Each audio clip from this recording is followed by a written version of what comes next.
நேயர்களுக்கும் அஸ்ஸலாமு அலைக்கும் வரஹ்மத்துல்லாஹி வபரகாத்துஹு. மற்றொரு மரபுரிமை நிகழ்ச்சியினூடாக நேர்கள் அனைவரையும் சந்திப்பதில் பெருமகிழ்ச்சி அடைகின்றோம். இலங்கை முஸ்லிம்களின் பாரம்பரியங்கள், வரலாறுகள் என்பன தொடர்பாகவும் உலகளாவிய ரீதியில் முஸ்லிம்கள் வழங்கியிருக்கின்ற விஞ்ஞானம் மற்றும் ஏனைய துறைகளுக்கான பங்களிப்புகள் பற்றியும் எமது மரபுரிமை நிகழ்ச்சியினூடாக நாம் தொடர்ந்தும் ஆராய்ந்து வருகின்றோம். நாடளாவிய ரீதியில் மாத்திரமின்றி உலகளவிலும் இன்று பாரிய பிரச்சினையாக மாறியிருக்கின்ற கொரோனா வைரஸ் தொற்று தொடர்பாகவும் இது தொடர்பாக இஸ்லாமிய விஞ்ஞானிகள் எவ்வாறான வழிகாட்டல்களையும் எவ்வாறான பங்களிப்புகளையும் வழங்கியிருக்கிறார்கள் என்பது பற்றி இன்றைய நிகழ்ச்சியில் ஆராய்கின்றோம். கொரோனா வைரஸ் அல்லது கோவிட்-19 வைரஸ் பரவல் என்பது உலகளாவிய ரீதியில் இன்று பாரிய பிரச்சனையாக மாறியிருக்கிறது. இன்றைய நாளை பொறுத்தவரைக்கும் சுமார் 38 மில்லியன் பேர் கொரோனா தொற்றினால் பாதிக்கப்பட்டிருக்கிறார்கள். இதுவரை நோய் தொற்றினால் இறந்தவர்களின் எண்ணிக்கை 10 லட்சத்தை தாண்டியிருக்கிறது. எமது முன்னோர்களை பொறுத்தவரைக்கும் அவர்கள் இவ்வாறான தொற்று நோய்கள் ஏற்பட்ட சந்தர்ப்பங்களில் எவ்வாறு செயற்பட்டிருக்கிறார்கள் என்பதை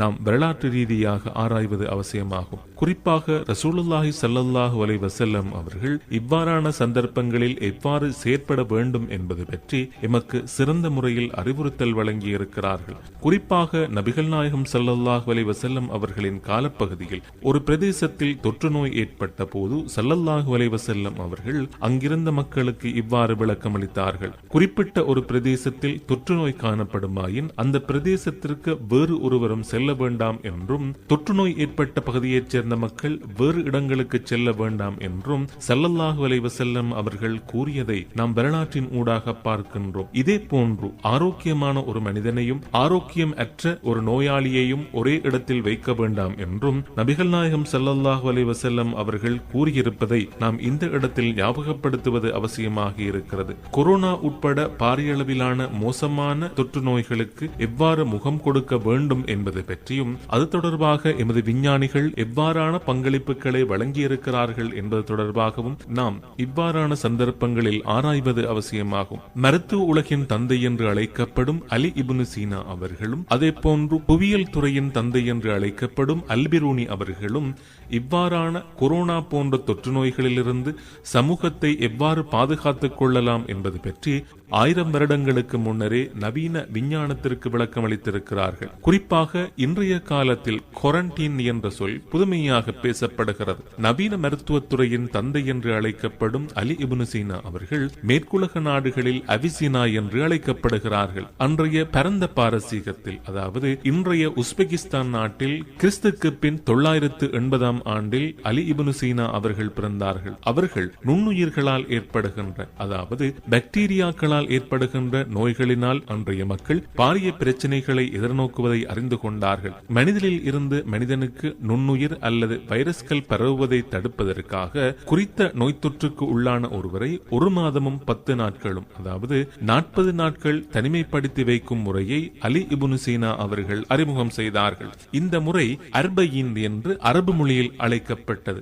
அர்பஈன் என்ற அரபு சொல்லுக்கு 40 என்பது அர்த்தமாகும். அரேபியா மற்றும் பாரசீகத்துடனான வர்த்தக நடவடிக்கைகளை பேணி வந்த இத்தாலி நாட்டின் வெனிஸ் நகர வர்த்தகர்கள் இந்த முறைமையை இத்தாலியில் முதல் தடவையாக அறிமுகம் செய்தார்கள். அதாவது அலி இப்னு சீனா அவர்கள் அறிமுகம் செய்த 40 நாட்கள் நோயாளர்களை தனிமைப்படுத்தும் முறைமையை அவர்கள் அன்று ஐரோப்பாவில் அறிமுகம் செய்தார்கள். அர்பஈன் என்ற அரபு சொல்லுக்கு, அதாவது 40 என்பதற்கு இத்தாலி மொழியில் கொரண்டானா என்பது அர்த்தமாகும். இதனை தழுவியே குவாரண்டைன் என்ற தனிமைப்படுத்தல் என்ற சொல் உருவானதாக நவீன விஞ்ஞான வரலாற்று ஆசிரியர்கள் கூறுகிறார்கள். கொரோனாவை கட்டுப்படுத்த போராடும் இன்றைய மருத்துவ உலகில் தவிர்க்க முடியாத ஒரு சொல்லாக குவாரண்டைன் என்ற சொல் பயன்படுத்தப்படுவதை நாம் உணர்ந்து கொள்வது அவசியமாகும். இவ்வாறான சந்தர்ப்பங்களில் தான் எவ்வாறு எமது சமூகத்தவர்கள் செயற்பட வேண்டும் என்பது பற்றி அல்பிரூனி அவர்களும் அலி இப்னு சீனா அவர்களும் பல்வேறு தடவைகள் சந்தித்து இது பற்றி கலந்துரையாடினார்கள். அலி இப்னு சீனா அவர்களும்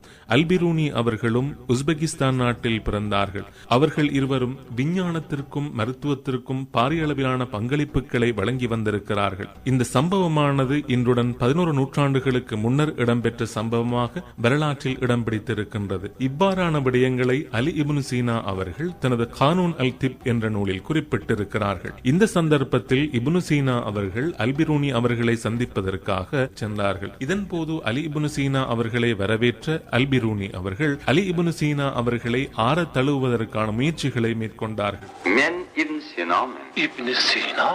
Men siz to'g'ringizda ko'p eshitganman.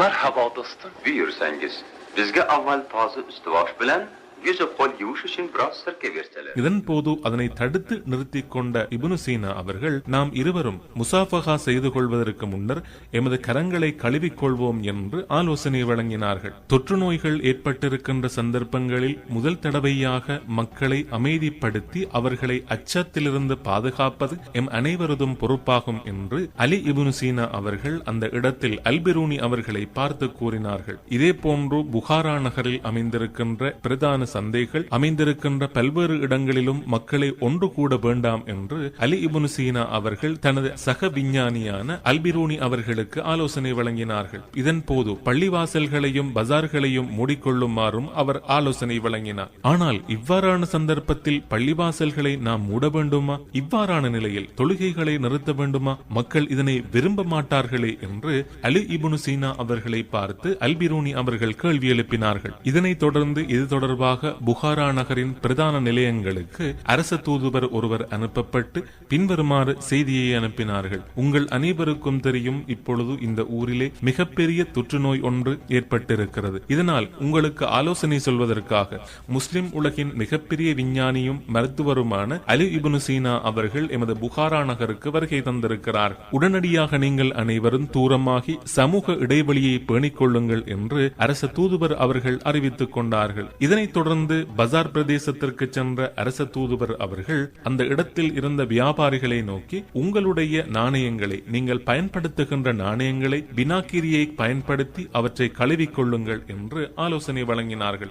வினாக்கிரியை பயன்படுத்தி நாணயங்களை கழுவிக் கொள்வதன் மூலம் உங்களை பாதுகாத்துக் கொள்ள முடியும் என்றும், தொற்று நோயின் முதல் அறிகுறியான காய்ச்சல் ஏற்பட்டிருப்பவர் வினாக்கிரியால் தங்களுடைய கைகளை கழுவிக் கொள்ளுமாறும் அலி இப்னு சீனா அவர்கள் இங்கிருந்தவர்களுக்கு உத்தரவிட்டார்கள். காய்ச்சல் காரணமாக பாதிக்கப்பட்டுள்ளவர்கள் தனித்தனியான அறைகளில் நிறுத்தப்பட வேண்டும் என்றும் அல்பிரூனி அவர்கள் மூலமாக அலி இப்னு சீனா அவர்கள் உத்தரவிட்டார்கள். மக்களே, நீங்கள் அனைவரும் ஒன்று கூட வேண்டாம் என்று அரச தூதுவரின் ஊடாக அந்த இடத்தில் செய்தி வழங்கப்பட்டிருக்கிறது. ஒரு விடயத்தை நீங்கள் உணர்ந்து கொள்ள வேண்டும். அதாவது, தொற்று நோயினால் பாதிக்கப்பட்ட ஒருவருக்கு 100 பேருக்கு அந்த நோயை பரப்ப முடியும் என்றும், பள்ளிவாசல்களில் நீங்கள் ஒன்று கூட வேண்டாம் என்றும், இவ்வாறான சந்தர்ப்பங்களில் நீங்கள் வீடுகளில் தொழுது கொள்ளுங்கள் என்று மருத்துவ உலகின் தந்தையான அலி இப்னு சீனா அவர்கள் அறிவித்திருக்கிறார்கள் என அல்பிரூனி அவர்கள் ஊடாக அலி இப்னு சீனா அவர்கள் உஸ்பெகிஸ்தான் நாட்டில் உள்ள புகாரா நகர மக்களுக்கு செய்தியை வழங்கினார்கள். இவ்வாறான சம்பவங்கள் இஸ்லாமிய வரலாற்றின் ஊடாக நாம் காணக்கூடிய முக்கியமான சம்பவங்களாகும். தொற்று நோயை தடுப்பதற்காக எமது முன்னோர்கள் வழங்கிய பங்களிப்புகளும்